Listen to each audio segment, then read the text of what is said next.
mu karere ka Huye mu murenge wa Ngoma, gitifu w'akagari ndetse n'abanyerondo batatu bakurikiranwe icyaha cyo gukubita umuturage paka ahasize ubuzima, dore ko abaturage bavuga yuko uyu gitifu na bano banyerondo bari bakunze gukora paturuyi, ugasanga bateje n'umutekano muke kandi ari abayobozi, ugasanga bari gukubita abaturage mu masaha ashyira saa 2:30 ngo abaturage bari gutaha batinze bakererewe, ubwo yabategeraga mu nzira akabakubita ndetse akabambura n'ibyo babaga bafite iwe n'abanyerondo. Gitifu rero yaje gutabwa muri yombi n'ishami ry'ubugenzacyaha RIB na bano banyerondo bakurikiranwe icyaha cyo gukubita umuturage bikarangira yitabye Imana, dore ko uyu muturage yapfiriye ku kigo nderabuzima agiye kwivuza, birangira apfuye urupfu rutunguranye. Amakuru abaturage batanze amakuru avuga yuko uyu gitifu na bano banyerondo bakunze gukora urugomo bitwaje icyo bari cyo, ubwo batumizagaho n'inama njyanama yo mu kagari, ugasanga abayijemo n'imbarwa abaturage bataje mu iyo nama njyanama,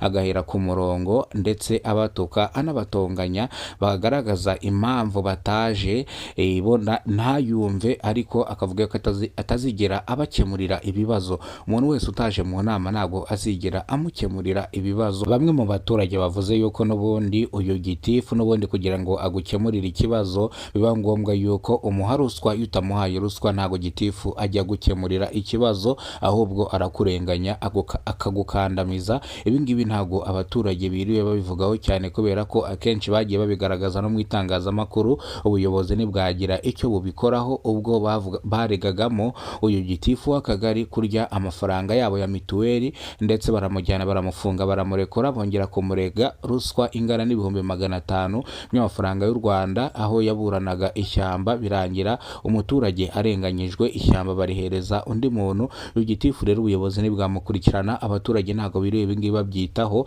ahubwo bavuze yuko uyu mugabo ahanwe akatirwa igifungo cya burundu bitewe n'umugabo yakubise akamuvutsa ubuzima, akaba apfakaje umugore ndetse akaba agize n'abana, akaba bagize imfubyi abana 3 uyu mugabo yakubise yasize n'umugore, ubwo hasigaye abana 3 n'umugore. Abaturage basabwe ishami ry'ubugenzacyaha RIB ko uyu mugabo yakatirwa burundu ntazongere no kureba hanze, kubera ko ibintu amaze iminsi akora n'ibintu amaze iminsi akorera abaturage, akaba arengejeho no kwica umuturage. Iki cyaha yakoze ni icy'indengakamere, iki cyaha yakoze ntago akwiye kuba yakibabarirwa, icyaha yakoze ni icy'abanyabyaha, icyaha yakoze ni icy'abantu batagira umutima.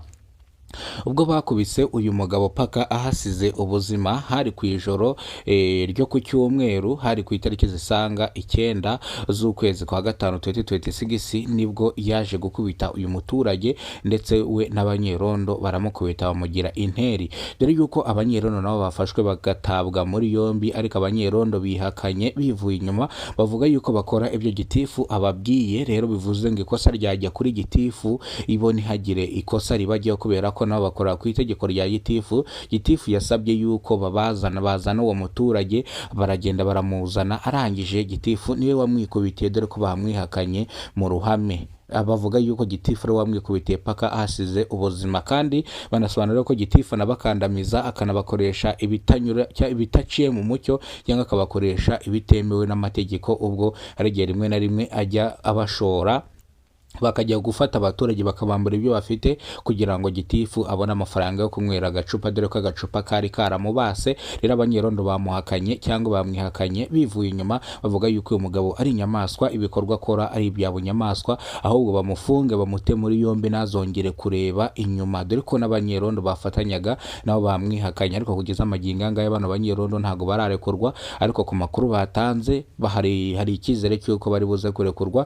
Gitifu kuko ari utanga itegeko, wari uhereza itegeko bano banyerondo, kuko bakoreraga ku itegeko bano banyerondo bakoreraga ku itegeko rya gitifu. Bivuze ngo rero bano banyerondo bo nakosa bafite, ibyo bakoze babikoze kubera itegeko rya gitifu. Bivuze ngo gitifu araza gutabwa muri yombi. Sedo w'akagari we avuga ko n'ubundi gitifu batavugaga rumwe, kubera ko batumvikanaga, ubwo avugaga yuko azamwirukanisha bitewe n'ibyo yamutegekaga nabikore, dore ko yamutegekaga gusinyira umuturage kumuterera kashi y'akagari azajya abanza yishyure nk'ibihumbi 10 by'amafaranga y'u Rwanda kugira ngo amuterere kashi y'akagari. Ariko uyu nguyu sedo w'akagari akabyanga, akavuga ati kwaba ari ugukandamiza umuturage, kandi ikindi serivisi twaba dutanga ntabwo yaba inoze. Umuturage wese aje kwaka serivisi akaka ruswa cyangwa akakwa amafaranga kugira ngo tumuhe serivisi, kandi aricyo twashyiriweho, kandi ibyo twashyiriweho turabihemberwa na leta. Bivuze ngo tugomba gukora akazi kacu tutiriwe tujya kunyuranya n'amategeko ngo dushakire indonke mu baturage, ugasanga abaturage bagiye kwanga ubuyobozi bitewe nuko turi gukora ibitanyuze mu mucyo. Ibi ngibi rero akimara kubivuga gutyo, yabibwiye ku ishami ry'ubugenzacyaha RIB Gitifu, ibyaha bikomeza kuba ari byinshi. Bivuze ngo aba bose bari batawe muri yombi, sedo w'akagari, abanyerondo na gitifu, ariko sedo w'akagari wese arekurwa kugira ngo ajye kwita ku baturage. Murabizi ko gitifu adahari, sedo ariwe ubusimbuye gitifu. Magingo aya ngaya rero abaturage bishimye, bavuga yuko nubwo umugabo yitabye Imana nyakwigendera, yenda hari ikintu abakoreye nyuma yuko apfa, nibura afungishije uyu muhanya wari warazengereje akagari kose, ariko bazahora bamwibuka. Abaturage niko bavuze. Iyi ni inkuru y'agahinda, ni inkuru yahamuye imitima ya benshi. Iyi nkuru yashenguye inzego nyinshi z'ubuyobozi, dore ko bamwe batari babizi. Gitifu w'umurenge we acyumva bino yavuze ko uyu mugabo ari inyamaswa, ahubwo akwiye gufunga igifungo cya burundu, agakatirwa burundu, agahanwa. Rero uyu gitifu mu magambo yavuze yiregura, yemera icyaha ndetse akagisabira imbabazi, avuga yuko nawe ntago ari we byamukoresheje, avuga ko nawe afite ikibazo cyo mu mutwe. Ibaza umuntu umugabo yiyemera ko afite ikibazo cyo mu mutwe kugira ngo arebe ko yagabanyirizwa ibihano cyangwa yababarirwa, ariko bamwe bavuze ko uyu gitifu nta kibazo cyo mu mutwe afite, ahubwo ari amatakira ngo ari ukugira ngo bamurekure yongere asubire mu bikorwa by'ubugizi bwa nabi yari asanzwe. Ishami ry'ubugenzacyaha buryo ryahise rikora nyete kugira ngo amenye neza n'ibindi bikorwa gitifu yagiye akora bihabanye n'amategeko. Gusa mu baturage nta muntu uvuga gitifu neza.